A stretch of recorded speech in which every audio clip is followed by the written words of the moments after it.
Vous expliquez qu'il n'y a eu aucune irrégularité de gestion qui a été signalée par la Cour des comptes. Pourtant, il y a un certain nombre de gabegies qui, je pense, ont écœuré des millions de Français. Je pense à la trentaine de directeurs qui touchent des salaires supérieurs au président de la République, plus de 200 000 euros.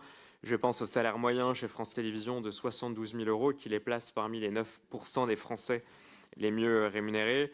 Je pense à la cinquantaine de directeurs qui bénéficient de véhicules avec chauffeur ou en tout cas de voitures de fonction pour des avantages en nature de plus de 30 000 euros par personne par an. Vous nous expliquez qu'il n'y avait pas eu d'irrégularité de gestion.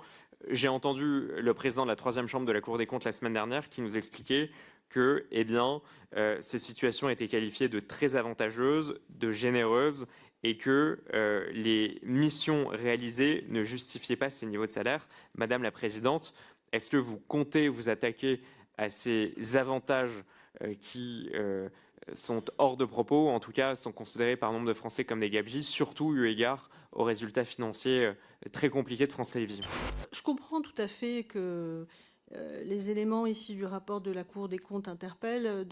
Et je comprends aussi que quand on parle salaire, quelle que soit sa position, et j'imagine qu'en tant que député, vous devez aussi le vivre, hein, les Français se questionnent. Donc, comme j'ai essayé de le dire, mais peut-être un peu rapidement tout à l'heure, donc je vais reprendre, c'est un point en effet très important.